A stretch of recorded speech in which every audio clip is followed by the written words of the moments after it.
అందరికీ నమస్కారం. ఈరోజు మన వీడియోలో degree first year second semester మొదటి యూనిట్లోని 3వ పాఠ్యాంశమైన ప్రహ్లాద చరిత్ర గురించి తెలుసుకుందాం. వినండి. ఓం నమో భగవతే వాసుదేవాయ నమః. ఈ మంత్రం తెలియని వారుండరు. మీరంతా 2025లో రిలీజ్ అయిన మహావతార్ నరసింహ మూవీ చూసే ఉంటారు. ఒకవేళ చూడని వారుంటే చూసేయండి. ఎందుకంటే మన పాఠ్యాంశం ప్రహ్లాద చరిత్ర యాజ్ ఇట్ ఈజ్ సేమ్ ఉంటుంది. అదే కదా మన పాఠ్యాంశం. చాలా అద్భుతమైన పాఠ్యాంశం ప్రహ్లాద చరిత్ర. ఇంతటి అద్భుతమైన చక్కటి పాఠ్యాంశాన్ని మనకు అందించిన మహాకవి బమ్మెరపోతన. కవి ఎవరు? బమ్మెరపోతన. ముందుగా మనం పాఠ్యభాగ నేపథ్యం గురించి తెలుసుకుందాం. వినండి. అంటే ఈ ప్రహ్లాద చరిత్ర దేని గురించి తెలియజేస్తుందో తెలుసుకుందాం. పాఠ్యభాగ నేపథ్యం. పూర్వం 2 శక్తివంతమైన రాక్షసులు ఉండేవారు. వారే హిరణ్యాక్షుడు, మరొకరు హిరణ్యకశిపుడు. ఎవరెవరు? హిరణ్యాక్షుడు, హిరణ్యకశిపుడు. వీరిద్దరూ కూడా అన్నదమ్ములు. వీరిద్దరూ కూడా అసుర జాతి అంటే రాక్షస జాతికి చెందినవారు. వీరిలో హిరణ్యాక్షుణ్ణి విష్ణుమూర్తి వరాహ అవతారంలో వచ్చి చంపేస్తాడు. ఇక హిరణ్యాక్షుణ్ణి విష్ణుమూర్తి చంపేశాక హిరణ్యాక్షుని యొక్క అన్న హిరణ్యకశిపుడు ఎంతో కోపంతో ప్రతీకారంతో ఉంటాడు. ఎవరిపైన? విష్ణుమూర్తి పైన. ఆ విష్ణుమూర్తిపై ప్రతీకారం తీర్చుకోవాలని అనుకుంటాడు. ఇక బ్రహ్మదేవుడిపై కఠినమైన తపస్సు చేసి బ్రహ్మదేవుడి నుంచి వరాల్ని పొందుతాడు హిరణ్యకశిపుడు. ఎలాంటి వరాలు అంటే, నేను మనిషి చేత కాని జంతువు చేత కాని చనిపోకూడదు, పగలు కాని రాత్రి కాని చనిపోకూడదు, భూమిపై కాని ఆకాశంలో కాని చనిపోకూడదు, ఎలాంటి ఆయుధంతో కాని నన్నెవరు చంపకూడదని బ్రహ్మదేవుడి నుంచి వరాల్ని పొందుతాడు. ఇక హిరణ్యకశిపుడు తనని ఎవరు చంపలేరు అన్న వరాన్ని పొంది అహంకారంతో ఉంటాడు. ఇక దాంతో హిరణ్యకశిపుడు దేవతలని అవమానించటం, విష్ణుమూర్తి భక్తులను హింసించటం, తానే దేవుడినని అందరికీ ప్రకటించుకోవటం చేస్తాడు. ముఖ్యంగా విష్ణుమూర్తి భక్తులను ద్వేషించేవాడు. ఈ విధంగా తానే దేవుడినని లోకాన్ని పరిపాలించేవాడు హిరణ్యకశిపుడు. ఈ హిరణ్యకశిపుడికి ఒక కుమారుడు ఉన్నాడు. తానే ప్రహ్లాదుడు. ప్రహ్లాదుడు గొప్ప రాక్షసరాజు కావాలి, గొప్ప రాక్షసరాజుగా ఎదగాలి అని తండ్రి హిరణ్యకశిపుడు కోరుకుంటాడు. ప్రహ్లాదుడు అసుర విద్యలు, నీతి శాస్త్రాలు నేర్చుకోవాలని అనుకొని రాక్షసుల గురువైన శుక్రాచార్యుడి కుమారులు చండామార్కులకి ప్రహ్లాదుని చదివించే బాధ్యతలను అప్పగిస్తారు. దీంతో మన పాఠ్యాంశం అనేది మొదలవుతుంది. ఇక కథ సారాంశంలోకి వెళ్ళి ప్రహ్లాదుని యొక్క చరిత్ర గురించి తెలుసుకుందాం. వినండి. పాఠ్యాంశం పేరు ప్రహ్లాద చరిత్ర. హిరణ్యకశిపుడు మరియు లీలావతులకు జన్మించిన కుమారుడు ప్రహ్లాదుడు. ప్రహ్లాదుడి తల్లిదండ్రులు ఎవరు? హిరణ్యకశిపుడు, లీలావతి. ప్రహ్లాదుడు చాలా మంచి గుణాలు కలిగిన బాలుడు, చాలా ఉత్తముడు. ప్రహ్లాదుడు ఒక రాక్షసరాజు హిరణ్యకశిపుడి కొడుకైనా కూడా ప్రహ్లాదుడు చాలా మంచివాడు. హిరణ్యకశిపుడి యొక్క అసుర బుద్ధి, రాక్షస బుద్ధులు ప్రహ్లాదుడికి రాలేదు. దీనికి సంబంధించిన కథ మరొకటి ఉంటుంది, మనం తర్వాత చెప్పుకుందాం. కానీ ప్రహ్లాదుడు మాత్రం అన్ని ఉత్తమ గుణాలు, మంచి గుణాలు కలిగిన బాలుడు. హిరణ్యకశిపుడికి తన కుమారుడైన ప్రహ్లాదుని గొప్ప రాజకుమారుడికి ఉండే ధైర్యం, పౌరుషం, రాజసం ఉండాలని, అసుర విద్యలు, నీతి శాస్త్రాలు అన్నీ తెలుసుండాలని అనుకుంటాడు. నా కుమారుడు నా రాక్షస జాతిని, నా సామ్రాజ్యాన్ని ముందుకు నడిపించాలని కోరుకుంటాడు. అందుకే ఒకరోజు హిరణ్యకశిపుడు తన కుమారుడైన ప్రహ్లాదుని గమనించి ఇలా అనుకుంటాడు, నా కుమారుడికి రాజ్యం మీద ఆసక్తి లేదు, ఒక రాజకుమారుడికి ఉండవలసిన పౌరుషం, ధైర్యం లేవు, బలహీనంగా మౌనంగా కనిపిస్తున్నాడు అని హిరణ్యకశిపుడు ప్రహ్లాదుని చూసి అనుకున్నాడు. కాబట్టి ప్రహ్లాదునికి చదువు, విద్యను నేర్పిస్తే మనసు మారుతుంది, చురుకుదనం పెరుగుతుంది, అప్పుడు నేను కోరుకున్నట్లుగా నా కుమారుడు మారుతాడు అని హిరణ్యకశిపుడు అనుకున్నాడు. అలా అనుకొని ప్రేమగా ప్రహ్లాదుని దగ్గరికి పిలిచి చదువు గురించి ఇలా చెప్తున్నాడు. నాయనా ప్రహ్లాద, చదువు చాలా ముఖ్యమైంది. చదవని వాడు అజ్ఞాని అంటే తెలివి లేనివాడు. చదువు ఉంటే ఏది మంచి ఏది చెడు అని తెలుస్తాయి. కాబట్టి తప్పక నీవు చదువుకొని తీరాలి. మంచి గురువులు నీకు చదువు నేర్పిస్తారు. బుద్ధిగా చదువుకో నాయనా అని హిరణ్యకశిపుడు ప్రహ్లాదునికి ప్రేమగా చెప్పాడు. అంటే చదువు ముఖ్యమని, చదువు యొక్క గొప్పతనం గురించి తన కుమారునికి చెప్పి, రాక్షసుల గురువైన శుక్రాచార్యుని కుమారులు చండామార్కులు అంటే వీరిద్దరు, చండుడు అమర్కుడు అంటే వీరిద్దరిని హిరణ్యకశిపుడు పిలిపిస్తాడు. ఎందుకు? ప్రహ్లాదునికి అన్ని అసుర విద్యలు నేర్పించడానికి. చండామార్కులను పిలిపించి వారిని గౌరవించి వారితో హిరణ్యకశిపుడు ఇలా అంటున్నాడు. శుక్రాచార్య కుమారులారా, చండామార్కులు, మీరు మా గురువులు, పరమ పవిత్రులు, మాకు మంచి బంధువులు. నా కుమారుడు ప్రహ్లాదుడు అజ్ఞానంలో ఉన్నాడు, అంటే ఏమీ తెలియక ఉన్నాడు. ఇతనికి నా గురించి ఏమీ తెలియటం లేదు. కాబట్టి దయచేసి మీరు నా కుమారుని చేత గ్రంథాలు చదివించండి, నీతి శాస్త్రాలు నేర్పించండి, మంచివాడిగా మార్చి నా అసుర వంశాన్ని రక్షించండి అని చెప్పి హిరణ్యకశిపుడు ప్రహ్లాదుని ఆ చండామార్కులకు అప్పగించాడు. ఇక చండామార్కులు ప్రహ్లాదుని తీసుకెళ్లి ఇతర రాక్షస విద్యార్థులతో పాటుగా కూర్చోబెట్టి అనేక శాస్త్రాలు బోధించారు. ప్రహ్లాదుడు గురువులు చెప్పింది శ్రద్ధగా విన్నాడు, బాగా అర్థం చేసుకున్నాడు, వారు చెప్పినట్లే చదివాడు. తనకు ఇష్టం లేనివి విన్నా కూడా మౌనంగా ఉండి నేర్చుకున్నాడు. ఎంత నేర్చినా కానీ ప్రహ్లాదుడు మాత్రం తన మనసులో ఎప్పుడూ ఆ మహావిష్ణువుని తలుచుకుంటూనే ఉండేవాడు. అంటే అసుర విద్యలు, రాక్షస విద్యలు చండామార్కులు ఎంత నేర్పినా కూడా ప్రహ్లాదుడి మనసులో, హృదయంలో మాత్రం ఆ విష్ణుమూర్తిని జపిస్తూ ఉండేవాడు. ఆ విష్ణుమూర్తిపై భక్తితోనే అన్ని విద్యల్ని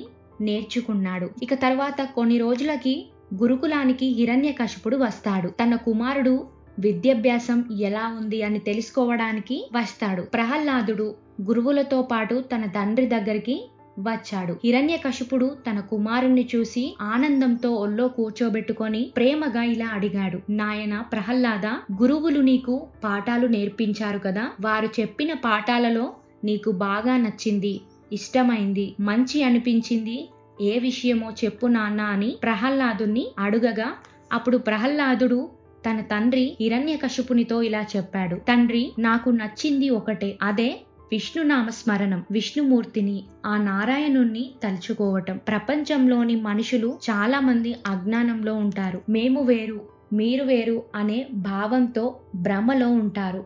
కానీ నిజానికి ఇవన్నీ ఆ భగవంతుని లీలలు. ఈ సమస్త ప్రపంచమంతా ఆ పరమాత్ముడైన విష్ణుమూర్తిలోనే దాగి ఉంది. అందుకే విష్ణుమూర్తిని ఎప్పుడూ తలుచుకోవాలి. సంపద, రాజ్యాలు అన్నీ విడిచి అడవిలో నివసించినా మంచిదే, కానీ భక్తితో జీవించాలి. భక్తే అన్నిటికంటే గొప్పది అని ప్రహ్లాదుడు చెప్తాడు. అంటే మొత్తంగా ప్రహ్లాదుడు తండ్రికి సంపదల కన్నా ఆ విష్ణుమూర్తిపై భక్తి ఉండటం మంచిది అని చెప్తున్నాడు. ఇక ఇలా ప్రహ్లాదుడు విష్ణువు భక్తి గురించి మాట్లాడేసరికి అది చూసి అది విన్న హిరణ్యకశిపుడు చాలా ఆశ్చర్యపోయాడు. కోపం కూడా వచ్చింది. ఎందుకంటే తన కొడుకు తన శత్రువైన విష్ణుమూర్తిని పొగడటం చూసి ఆశ్చర్యపోయి కోపగించాడు. హిరణ్యకశిపుడికి లోపల కోపం ఉన్నా కాని బయటకి ప్రహ్లాదునితో ఇలా అన్నాడు. ప్రహ్లాద, నీకు ఇలా ఈ మాటలు ఎవరు నేర్పారు? ఎవరైనా ఇలా మాట్లాడమని నిన్ను బెదిరించారా? ఈ బుద్ధి నీదేనా లేక నీ గురువులైన చండామార్కులదా అని అడుగుతాడు. విష్ణువు మన రాక్షస జాతికే పెద్ద శత్రువు.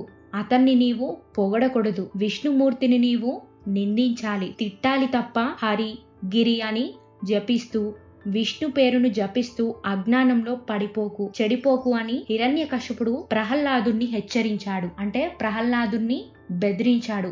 ఈ విధంగా నీవు మన శత్రువైన విష్ణుమూర్తిని స్మరించొద్దు అని బెదిరించాడు. తండ్రి మాటలకి ప్రహ్లాదుడు విష్ణువుపై భక్తితో ఇలా చెప్తున్నాడు. తండ్రి, నా మనసు స్వయంగా ఆ విష్ణుమూర్తిని ఆకర్షిస్తుంది. అయస్కాంతం దగ్గరకు ఇనుము ఎలా లాగబడుతుందో అలాగే నా మనసు కూడా ఆ విష్ణుమూర్తిపై, ఆ శ్రీహరిపై ఆకర్షిస్తుంది. ఇతర ఏ విషయాల వైపు నా మనసు పోవటం లేదు. మందార పుష్పంలోని మకరందం, మాధుర్యం అనుభవించే తుమ్మెద ఉమ్మెత్త పూల వైపు పోతుందా? అంటే తేనె తాగే తుమ్మెదలు మంచి పువ్వు దగ్గరికే పోతుంది కానీ చెత్త పూల దగ్గరికి వెళ్ళదు. అలాగే నా మనసు కూడా ఇతర విషయాలపై వెళ్ళదు. నా మనసు ఎప్పుడు ఆ విష్ణువు పాదాలను ధ్యానించటంలోనే ఆనందం పొందుతుంది. ఓ సుగుణశీల, 1000 మాటలెందుకు? అంటే ఓ మంచి గుణాలు కలిగిన వాడా తండ్రి గారు, 1000 మాటలెందుకు? ఇంకా ఎక్కువ మాటలు అవసరం లేదు. చివరికి ఆ బ్రహ్మదేవునికైనా కూడా దేవుని భక్తి తప్ప మరో మంచి మార్గం లేదు. దేవుని భక్తి మాత్రమే సరైన మార్గం. దీనికంటే మంచి మార్గం మరొకటి లేదు. నేను అదే అనుసరిస్తాను అని హిరణ్యకశిపుడికి ప్రహ్లాదుడు భయం లేకుండా ధైర్యంగా చెప్పాడు. ప్రహ్లాదుడు విష్ణుమూర్తి భక్తి గురించి మాట్లాడిన ఆ మాటలన్నీ విన్న హిరణ్యకశిపుడు ప్రహ్లాదుడు విష్ణు భక్తి గురించి మాట్లాడిన ఆ మాటలని విన్న హిరణ్యకశిపుడికి ఎంతో క్రోధంతో అంటే కోపంతో ఊగిపోయాడు. ప్రహ్లాదుని మాటలు హిరణ్యకశిపుడి చెవులకి గుచ్చుకున్నట్లుగా అనిపించాయి. కోపంతో పెదవులను కరుచుకున్నాడు. ఇక వెంటనే గురువులైన చండామార్కుల వైపు కోపంగా చూశాడు. ఎందుకంటే ఇక్కడ ప్రహ్లాదునికి అన్ని పాఠాలు నేర్పింది గురువులైన చండామార్కులే కాబట్టి మన శత్రువైన విష్ణువుని పొగడటం నేర్పింది గురువులేనా అని ఆ గురువులైన చండామార్కులను గట్టిగా మందలించాడు. అంటే ఇలా అన్నాడు, ఇదేనా మీరు నేర్పిన చదువు? ఆ శత్రువైన విష్ణు కథలను నేర్పారా? మీరు చూడ్డానికి బ్రాహ్మణుల్లా ఉన్నారు కానీ నిజమైన బ్రాహ్మణులు కారు అని హిరణ్యకశిపుడు గురువులైన చండామార్కులను తప్పుబట్టాడు. దాంతో చండామార్కులు భయంతో వణికిపోయారు. అలా వణికిపోతూ హిరణ్యకశిపుడు వాళ్ళ తప్పు లేకున్నా కూడా తప్పుబట్టేసరికి ప్రహ్లాదుని ఆ గురువులు మందలించారు. అంటే ఇలా అన్నారు, చిన్నవాడివైనా ఎక్కువగా మాట్లాడుతున్నావు. మహారాజైన హిరణ్యకశిపుడి ముందు మమ్మల్ని నీవు అవమానించావు.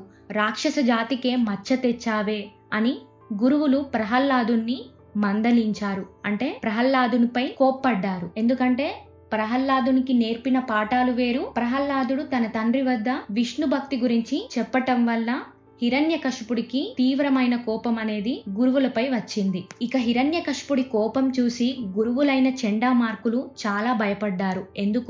ఎందుకంటే ప్రహ్లాదుడు అలా విష్ణుమూర్తి గురించి గొప్పగా మాట్లాడడానికి కారణం గురువులే అని అనుకున్నాడు. ఇక ఆ గురువులైన చండామార్కులు హిరణ్యకశిపుడి పాదాలపై పడిపోయి ఇలా అంటున్నారు, ఓ దానవ చక్రవర్తి మహారాజా, మీ పాదాలపై ఒట్టుగా చెప్తున్నాము. ఈ బాలుణ్ణి భయపెట్టి కొట్టి అయినా సరే చదివిస్తాము. దయచేసి మా మీద కోపగించకండి. ఎలాగైనా ప్రహ్లాదుని భయపెట్టి చదివిస్తాము, పాఠాలు నేర్పిస్తాము. మేము అమాయకులం. విష్ణు కథలు ప్రహ్లాదునికి మేము నేర్పించలేదు. మా తప్పేమీ లేదు అని రాజు పాదాలపై పడి వేడుకున్నారు చండామార్కులు. తర్వాత గురువులు ప్రహ్లాదుని ఒంటరిగా తీసుకెళ్లి ధర్మశాస్త్రం, కామశాస్త్రం, అర్థశాస్త్రం బోధించారు. అలాగే సామధాన భేద దండ అనే రాజనీతులను నేర్పారు. గురువులు ప్రహ్లాదునికి అన్ని విద్యలు నేర్పించి ఇలా చెప్పారు, మేము చెప్పింది మాత్రమే మహారాజు ముందు చెప్పు. విష్ణువు గురించి, విష్ణు భక్తి గురించి మళ్ళీ మాట్లాడకూడదు. విష్ణువు కథల గురించి కూడా చెప్పకూడదు అని గురువులు ప్రహ్లాదుని గట్టిగా బెదిరించి మళ్ళీ తిరిగి ఆస్థానానికి తీసుకొని వెళ్తారు. ఏంటి, గురువులైన చండామార్కులు ప్రహ్లాదునికి అన్ని విద్యలు నేర్పించి ఇంకోసారి విష్ణుమూర్తి పేరు ఎత్తకూడదని బెదిరించి హిరణ్యకశిపుడి దగ్గరికి తీసుకెళ్లారు. ఇక గురువులైన చండామార్కులు హిరణ్యకశిపుడితో ధైర్యంగా ఇలా చెప్పారు, ఓ దానవేంద్ర, మీ కుమారుడు ప్రహ్లాదునికి అన్ని రాక్షస విద్యలు నేర్పించాం. శత్రువైన విష్ణుమూర్తి వైపు మనసు పోకుండా చేశాం. కావాలంటే పరీక్షించుకోండి అని చండామార్కులు ధైర్యంగా చెప్పారు. దాంతో హిరణ్యకశిపుడు ప్రహ్లాదుని ప్రేమగా కౌగిలించుకొని ఒడిలో కూర్చోబెట్టుకొని ఇలా అంటున్నాడు, ప్రహ్లాద, నీ ప్రతిభ ఏంటో, నీవు నేర్చుకున్న విద్యలన్నీ చూపించు అని అడిగాడు. దాంతో ప్రహ్లాదుడు ఏం సమాధానం ఇచ్చాడో వినండి. తండ్రి హిరణ్యకశిపుడు ప్రహ్లాదుని నీ ప్రతిభ, నీవు నేర్చుకున్న చదివిన విద్యలన్నీ చూపించు అనగానే ప్రహ్లాదుడు ఇలా చెప్తున్నాడు, తండ్రి, నన్ను గురువులు బాగా చదివించారు. అన్ని చదువుల్లో ఉన్న ముఖ్యమైన సారం నేను తెలుసుకున్నాను. చదువులోని రహస్యాలు కూడా అర్థమయ్యాయి. కానీ చదువులన్నిటికీ అసలు భావం భక్తి మార్గమని నేను తెలుసుకున్నాను అని చెప్తూ భక్తిని ఇలా వివరించాడు. తండ్రి, భక్తికి 9 మార్గాలున్నాయి. అవే శ్రవణం, కీర్తనం, స్మరణం, పాదసేవనం, అర్చనం, వందనం, సఖ్యం, ఆత్మనివేదనం. అంటే దేవుని కథలు వినటం, దేవుని గురించి పాడటం, దేవుణ్ణి తలుచుకోవటం, దేవునికి సేవ చేయటం, దేవునికి పూజలు చేయటం, దేవుణ్ణి నమస్కరించుకోవటం, దేవుడికి సేవకుడిగా ఉండటం, స్నేహంగా ఉండటం, చివరికి ఆత్మనివేదనం అంటే తనను తాను పూర్తిగా ఆ దేవుడికి అర్పించటం. ఈ 9 విధాల భక్తి ద్వారా మనిషి విష్ణువును నమ్ముకొని మంచివాడిగా మారాలి అని, అదే ఉత్తమమని ప్రహ్లాదుడు తన తండ్రితో అన్నాడు. ఏంటి, ప్రహ్లాదుడు భక్తి గురించి 9 మార్గాలున్నాయని, ఆ 9 మార్గాల గురించి హిరణ్యకశిపుడికి వివరించాడు. అలాగే ప్రహ్లాదుడు ఇంకా ధైర్యంగా ఇలా అంటున్నాడు, తండ్రి, హరిభక్తి అంటే ఆ విష్ణుమూర్తిపై భక్తి ఒక నౌక లాంటిది, అంటే ఒక పడవ లాంటిది. ఈ సంసారం అనే సముద్రాన్ని దాటించేది ఆ నౌకనే. ఇతర చదువులు, జ్ఞానం అంత ముఖ్యమైనవి కావు. భక్తి మార్గం మాత్రమే మనిషిని రక్షిస్తుంది. భక్తే అన్నిటికంటే గొప్పది అని స్పష్టంగా హిరణ్యకశిపుడికి చెప్పాడు ప్రహ్లాదుడు. దాంతో హిరణ్యకశిపుడికి తీవ్రమైన కోపం కలిగింది. ప్రహ్లాదుడు విష్ణు భక్తి గురించి మాట్లాడడం విని హిరణ్యకశిపుడికి చాలా కోపం వచ్చింది. ఇంతకు ముందు ఉన్న ప్రేమ ప్రహ్లాదునిపై పోయింది. కోపంతో ప్రహ్లాదుని ఒడిలో నుంచి కిందికి నెట్టేస్తాడు. ఎందుకంటే ప్రహ్లాదుడు ఎంత చెప్పినా కూడా విష్ణు భక్తి గురించే మాట్లాడుతున్నాడు. దాంతో కోపంగా ఒళ్ళో కూర్చోబెట్టుకున్న ప్రహ్లాదుని కిందికి నెట్టేసి తన మంత్రులతో ఇలా అంటున్నాడు, వీడు మన శత్రువైన విష్ణువును భజిస్తున్నాడు, మన శత్రువైన విష్ణువునే పూజిస్తున్నాడు, మన అసుర జాతికే విరోధిగా మారాడు, తండ్రికే వ్యతిరేకంగా మాట్లాడుతున్నాడు. ఇలాంటి కొడుకు ఎక్కడైనా ఉంటాడా అని ప్రహ్లాదునిపై తీవ్రంగా కోప్పడ్డాడు హిరణ్యకశిపుడు. ఇక హిరణ్యకశిపుడు తీవ్ర కోపంతో ప్రహ్లాదుని శిక్షించడానికి సిద్ధమయ్యాడు. ఇక్కడితో మన పాఠ్యాంశం అనేది ముగుస్తుంది. ఇక్కడి వరకు మన పాఠ్యాంశం ప్రహ్లాద చరిత్ర. ఇక తరువాత ఏం జరిగిందో మహావతార్ నరసింహ సినిమా చూసిన వారికి తెలిసే ఉంటుంది. వీలైతే చూడండి, ఆ సినిమా చాలా బాగుంటుంది. మనకి పాఠ్యాంశం హిరణ్యకశిపుడు కోపంతో ఇక ప్రహ్లాదుని శిక్షించడానికి సిద్ధమయ్యాడు వరకే ఇచ్చారు. ఇక తర్వాత భాగం అనేది మరొక కథలో ఉంటుంది. మీకు మాత్రం ఇక్కడి వరకు మాత్రమే. ఇక చివరగా ఏం జరుగుతుందో మీకు తెలుసు. చివర్లో హిరణ్యకశిపుడు ప్రహ్లాదుని ఎన్నో విధాలుగా శిక్షించడానికి ప్రయత్నిస్తాడు. పర్వతం నుంచి తోసేస్తాడు, పాములను వదులుతాడు, అగ్నిలో పడేయాలని చూస్తాడు. కానీ ప్రహ్లాదునికి ఏమీ జరగదు. ఎందుకంటే ప్రహ్లాదుడు విష్ణువును భక్తితో స్మరిస్తాడు. ఓం నమో భగవతే వాసుదేవాయ అని అన్న ప్రతిసారి ఆ విష్ణుమూర్తి ప్రహ్లాదుని కాపాడుతూనే ఉంటాడు. ఆ విష్ణుమూర్తి, ఆ వాసుదేవుడే ప్రహ్లాదుని కాపాడుతూ వస్తాడు. ఇక చివరికి స్తంభం నుంచి మహావిష్ణువు నరసింహ అవతారంలో వచ్చి తన గోర్లతో హిరణ్యకశిపుణ్ణి చీల్చి చంపేస్తాడు. ఇది ప్రహ్లాద చరిత్ర. మీరు నా వీడియో విన్నాక ఒక్కసారి మహావతార్ నరసింహ సినిమా చూడండి. మీకు ఇంకా ఎప్పటికీ గుర్తుండిపోతుంది ప్రహ్లాద చరిత్ర కథ. మీకు ఎలాంటి డౌట్స్ ఉన్నా నాకు కామెంట్ చేయండి. లైక్ చేయడం మాత్రం మర్చిపోకండి. ధన్యవాదాలు.